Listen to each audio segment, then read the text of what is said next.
Hello மக்களே, எல்லாம் நல்லா இருக்கீங்களா? வாங்க வீடியோக்குள்ளே போய்ட்டு இன்றைக்கி நம்ம தோட்டத்தில் இந்த காய்கறிலாம் எடுத்துன்னு வந்து சமையல் பண்ண போகிறோம். நிறைய பேர் வீடியோவில் கேட்டுருக்கீங்க, என்ன பாட்டி மாடியில் இந்த காய் எடுத்துன்னு வந்து சமைச்செல்லாம் காட்ட மாட்டீங்களான்னு கமெண்ட்டில் கேட்டுருக்கீங்க.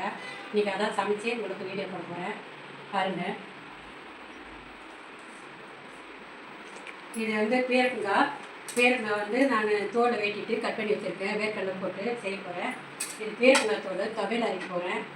இது சிறுகீரை வந்து கட் பண்ணி வச்சுருக்கேன், பொரியல் பண்ண போகிறேன். அதுக்கு தேவையான வெங்காயத்தெல்லாம் கட் பண்ணி வச்சுருக்கேன். கீரைக்கு வந்து தேங்காய் திருவி வச்சுருக்கேன். பேருங்காய்க்கு வந்து வேர்க்கடலை நீக்கி வச்சுருக்கேன். காஞ்சி மிளகாய் கிள்ளி வச்சுருக்கேன். பேருங்காய்க்கு போட்டு இதெல்லாம் போட்டு தான் இன்றைக்கி சமைக்க போகிறோம். வாங்க வீடியோ. ஸ்டவ் பற்ற வச்சுக்கலாம். இப்போ தேவையான அளவு எண்ணெய் ஊற்றிக்கலாம். இப்போ பேருங்காய் தான் தாளிக்க போகிறோம். இப்போ கடுகு போட்டுக்கலாம், கொஞ்சம் கடலைப்பருப்பு போட்டுக்கலாம், கொஞ்சம் உளுந்து போட்டுக்கலாம், சீரகம் கொஞ்சம் போட்டுக்கலாம்,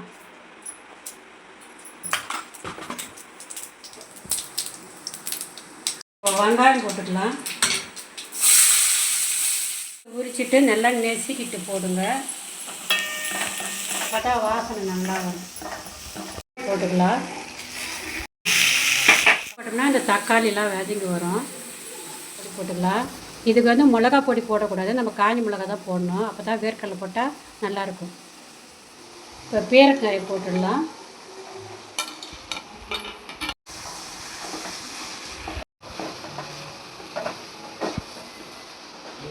இதே தண்ணி அரைமா பேருக்குங்க, லைட்டாக தண்ணி ஊற்றினா போதும். வச்சிடலாம். இருக்கட்டும். என்னாண்ட வந்து கீரை தாளிச்சிடலாம். நம்ம எண்ணெய் ஊற்றி போடக்கூடாது பாருங்க. கீரைக்கு வந்து கடுகு போடக்கூடாது, கொஞ்சம் கடலைப்பருப்பு போட்டுக்கலாம், கொஞ்சம் உளுந்து போட்டுக்கலாம், கொஞ்சம் சீரகம் போட்டுக்கலாம்,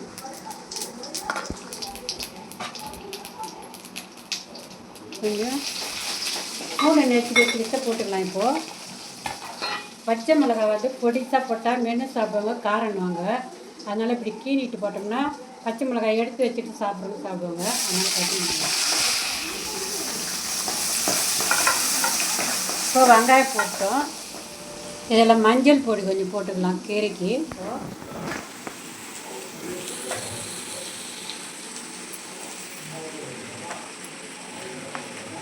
கீரைங்க நல்லா வேகுது, பதட்டி கிண்டி விடலாம்.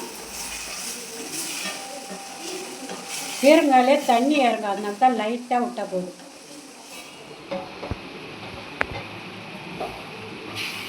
இப்போ கருவேப்பிலை கொஞ்சம் போட்டுக்கலாம். இப்போ வேர்க்கடலை போடலாம்.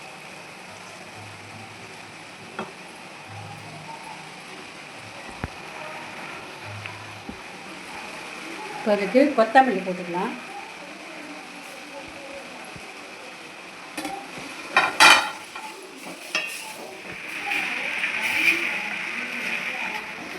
குழம்பெல்லாம் வச்சா நல்லா இருக்காது, அதனால் இப்படி கூட்டு மாரி அப்படியே நாப்பில் வச்சுன்னு சாப்பிட்டா தான் சூப்பராக இருக்கும். தயிர் சாதத்துக்கெல்லாம் ஒன்றும் சூப்பராக இருக்கும். பேருக்கடலை ரெடி ஆயிடுச்சு. இப்போ ஆஃப் பண்ணிடலாம் ஸ்டவ்வை. சூப்பராக நல்லா கலாய் போடணும். வேகட்டும், கொஞ்சம் நேரம் மூடி விட்டுடலாம், வேகட்டும்.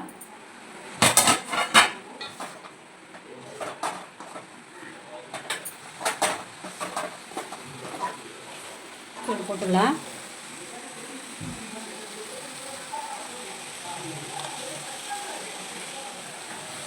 நம்ம தோட்டத்துக்கு ரெண்டுமே பச்சைன்னு இருக்குது பாருங்கள். இதே கடையில் வாங்கத்தி உள்ள பச்சைன்னு இருக்காங்க. நம்ம தோட்டத்துக்கு ரெண்டுமே எப்படி பச்சைன்னு இருக்கு பாருங்க. நம்ம ஃப்ரெஷ்ஷாக எடுத்து சமைக்கும் போது கலர் மாறாமல் அப்படியே பச்சைன்னு இருக்குது பாருங்கள். நம்ம கம்மன்னு வாசனை வந்து பாருங்கள்.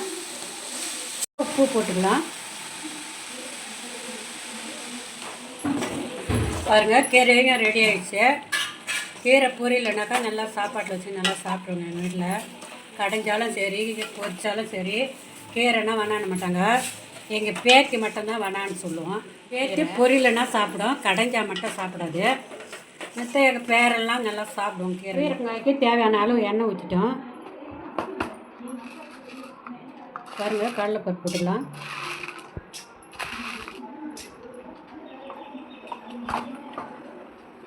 இப்போ உளுத்தம்பருப்பு போட்டுக்கலாம்.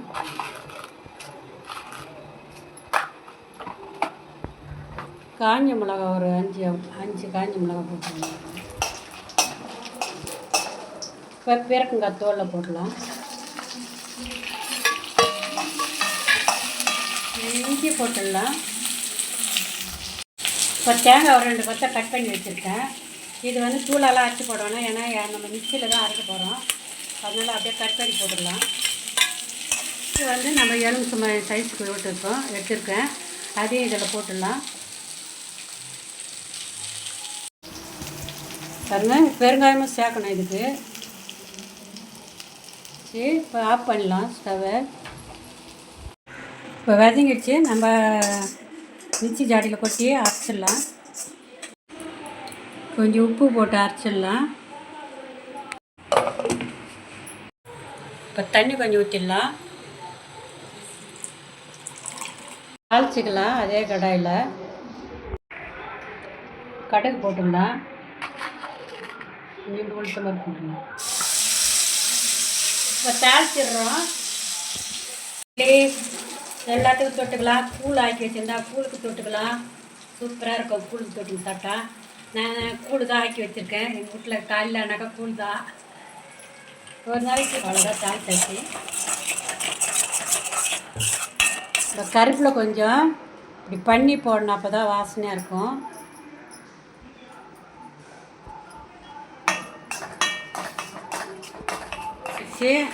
இட்லி, தோசை, சப்பாத்தி எல்லாத்துக்குமே தொட்டுக்கு சாப்பிட்லாம். இது அவ்வளோ அருமையாக இருக்கும். பாருங்கள், சாப்பாட்லேயும் பெசிஞ்சு சாப்பிட்லாம். சூப்பராக இருக்கும். நீங்கள் எல்லாத்துலேயும் வச்சுங்க சாப்பிட்டா அருமையாக இருக்கும். சாப்பிட்டாக்கா நல்லா பித்தத்துக்கெலாம் நல்லது, கை கால் வலிக்கெலாம் நல்லது. பீர்க்கங்காய் தோல் அவ்வளோ ஒரு எனர்ஜி கிடைக்கும். இது பீர்க்கங்காய் வேர்க்கடலை போட்டு பண்ணியிருக்கேன். இதுவும் சாப்பாட்டில் வச்சுன்னு சாப்பிட்லாம். கீரை பொரியல், சிறுகீரை பொரியல், இதுவும் சாப்பாட்டில். இன்றைக்கி 3 ஐட்டம் தான். நான் வேறு எதுவும் குழம்புலாம் வைக்கல. இதுலேயே தான் சாப்பிட போகிறோம் நாங்கள். நீங்களும் இது பேர் வச்சு இதுலேயே சாப்பிட்லாம். நல்லா சாப்பாடு வந்துட்டு இருக்குது. சாப்பாடு வந்த பிற்காடு இதெல்லாம் வச்சுக்கின்னு நம்ம அப்படியே பிசின்ஸ் சாப்பிட்டாக்கா சூப்பராக இருக்கும். நீங்களே இதுமாரி பண்ணி சாப்பிடுங்க. உங்கள் தோட்டத்தில் இல்லைன்னா கூட கடையில் வாங்கிட்டு வந்து இதுமாரிலாம் பண்ணி சாப்பிடுங்க. நல்லா இந்தமாரி பீர்க்கங்காய் தோலை மட்டும் வேஸ்ட்டு பண்ணாதீங்க. பீர்க்கங்காய் வாங்கிட்டு வந்தீங்கன்னா நீங்கள் கூட்டு பண்ணுறீங்களோ இல்லை பருப்பு போட்டு கூட கடையலாம். பீர்க்கங்காயை கடைஞ்சிட்டு தோசை, இட்லிக்கெல்லாம் ஊற்றிக்கலாம். இதுமாரி பண்ணிவிட்டு தோலை வந்து வேஸ்ட் பண்ணாதீங்க. அவ்வளவும் உடம்புக்கு நல்லது. நம்ம ரத்த ஓட்டம்லாம் நல்லா சுத்தம் பண்ணோம். ரத்தத்தெலாம் நல்லா சுத்தம் பண்ணோம். சூப்பராக இருக்கும். பார்த்துட்டு லைக் பண்ணுங்கள், ஷேர் பண்ணுங்கள், சப்ஸ்கிரைப் பண்ணுங்கள். மறக்காமல் பெல் பட்டன் ஏற்றுங்க. எனக்கு மறக்காமல் சப்ஸ்கிரைப் பண்ணுங்கள். வணக்கம்.